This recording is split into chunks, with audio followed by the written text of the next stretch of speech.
All right, I just finished my memoir. Here on the morning of June 23rd, I finished it. My goal was to finish it by the summer solstice, June 20th, but I didn't quite get there. I was busy, life got busy, but I wasn't too hard on myself about that goal. I said I could get there. It's just a little bit more focused work, and I just finished. I'm gonna reread it once more, and then I'm gonna start getting it ready for publication. But I was doing the final scene, the epilogue, if you will.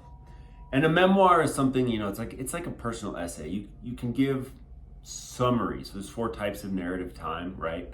One is summary, where you just kind of reflect back on an experience that already happened, and you just kind of summarize the events from like hindsight, a perspective of hindsight. Then there is stasis, where the action is paused and you just describe the scene or a character or the setting. I love stasis, but I used to get stuck on stasis just because I loved the just describing nature. And those are really powerful, but you don't want to dwell on it too long. You need action to keep going. And then there's dialogue, so the character is saying something. And then there's ellipses, which is an intended jump in time, right? Memoir is generally a lot of summary because it's the writer writing nonfiction about their lives. So they're looking back at their life experiences in hindsight. So I had a lot of that. I've been using ChatGPT as my editor. I copy and paste a section of the memoir and I ask it for certain critiques. And many times it has offered to rewrite the whole section for me. And I say, no, I want to do all of the stuff manually so that I can integrate the lessons. And I can maybe pick up on the mistakes that I learned, the mistakes that I make commonly. And by doing it manually, I'm going to integrate that into my brain, and then I'm going to get better at that in the future. So I'll catch myself when I'm writing in the passive voice, or if I'm writing with something that's pretty unclear, or if I'm writing kind of the same thing over and over in just different ways, it's the redundancies. I'll be able to catch that, and so I'm going to write better in the future. So I recommend doing the manual work. Also, you integrate the lessons in your soul when you do it manually. This is soul work as a writer.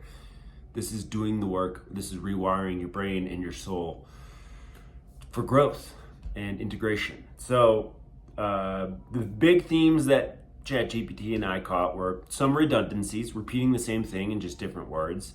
It's better to just let the point land in one, state it once, and let that just hit home for the reader more clearly. So we caught those.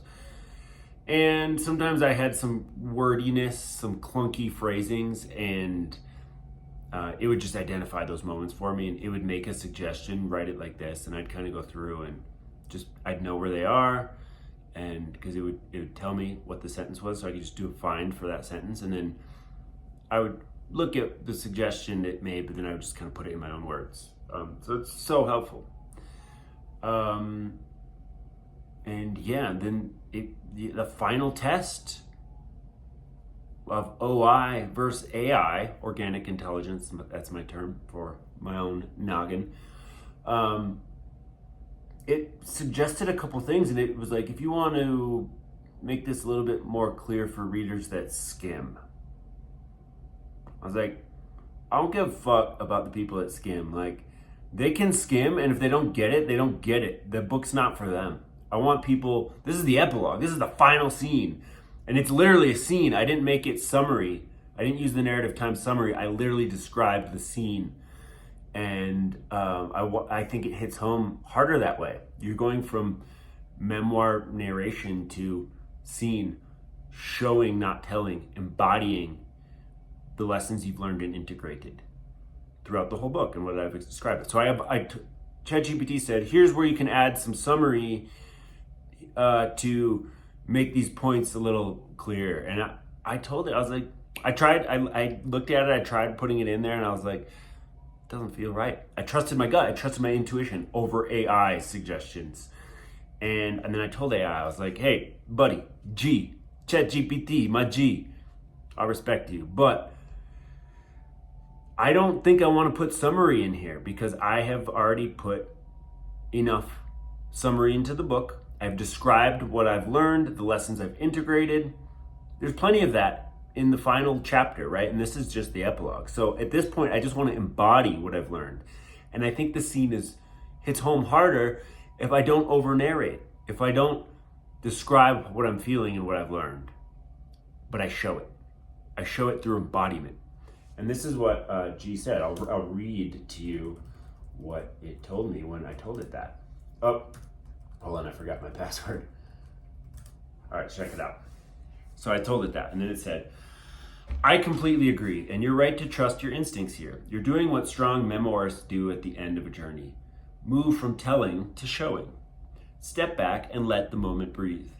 Let the reader feel the transformation, not be told about it. Let the character, you, so me, be in the scene, not analyzing it. Because that's what a memoir is. You're always like, it's like you're reflecting back on something that happened, and then you analyze it, right?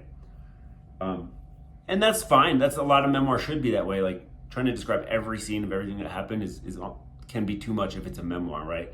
But putting the powerful moments of transition or lesson integration, lesson learning into scene is very powerful in a nonfiction book or a memoir.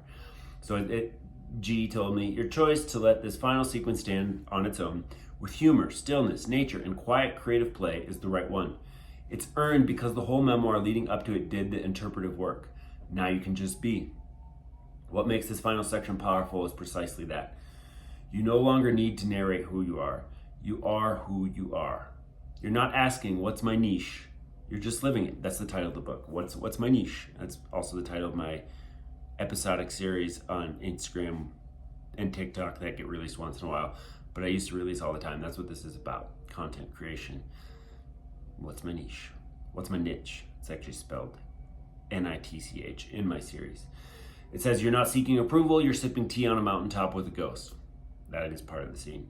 You're not crafting a persona, you're filming because it's fun, because it's ritual, because it's yours. That's masculine embodiment, soul alignment, and creative clarity in action. The reader feels all of that because you showed it, not because you summarized it. Feel, feel, feel. Show, don't tell. Makes you a better writer. Final thought. You've shifted from memoir as reflection to memoir as transmission. That's the mark of a closing scene that lands. You stuck the landing. Let me know when you're ready to flow into the final soul alignment tools, what I'm up to now section. You're almost at the summit.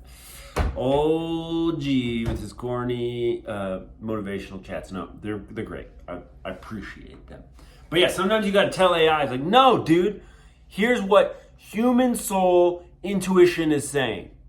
And you're wrong. I don't need to add this. So don't trust everything AI says. It's got some great stuff. It's got some great practical recommendations. But if your intuition is wrong with what it's telling you, tell it. Tell that thing. The robot is your slave. It's your bitch. So you tell it. And you'll have a better creative partnership with AI. But yeah, anyway, if you want to get on the wait list for the memoir, I'm going to be reading it one more time and making any final tweaks, but I think it's pretty ready to go. It's going to be a short one. It's about 30,000 words, so in a 5x8 or 6x9 print, that's roughly around 120 pages. So it's pretty quick. It reads pretty quick. And yeah, it's about the idea of everyone being able to share their passions and building through content creation, social media, right?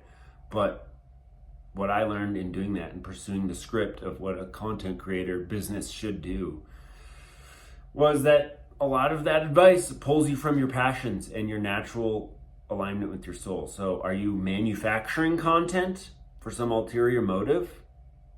Or are you expressing from your soul? And what I found in my journey was that you should express from your soul. You should be in alignment with who you are and not overproduce, not make something fancy, flashy, gimmicky just to like go viral or something. No, express from who you are. Create something that's in alignment with who you are. It's the best way to share your gifts. That's the best way you can contribute to humanity. Content creation, social media is just the tool and the platform to bring an audience into what you have to share, but people that are going to actually be in alignment with that, the people that you're meant to serve.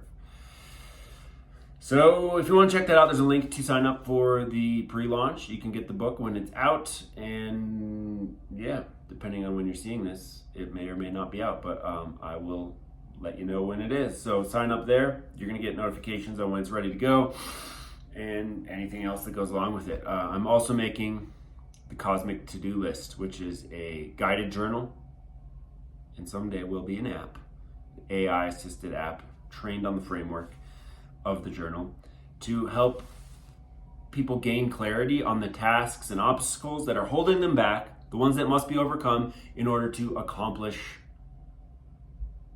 the tasks that they're here to accomplish, aka live your purpose, align with your soul purpose, walk your path, live your myth. So you can sign up for that as well. You can get the prototype version now, depending on when you're seeing this. The print version may be out, the expanded print version, and the app will be out someday, the AI assisted app. So check that out, links in the description. Thanks for tuning in, and hope to talk to you soon. If you like this, subscribe. I'll be releasing more videos about what I'm working on and about the Cosmic To-Do List, soul alignment, creative purpose, and any other creative projects that I get, that I create, that I get as a transmission from the universe and I beam out to the world. So keep creating, create more than you consume. See you next time. Bye.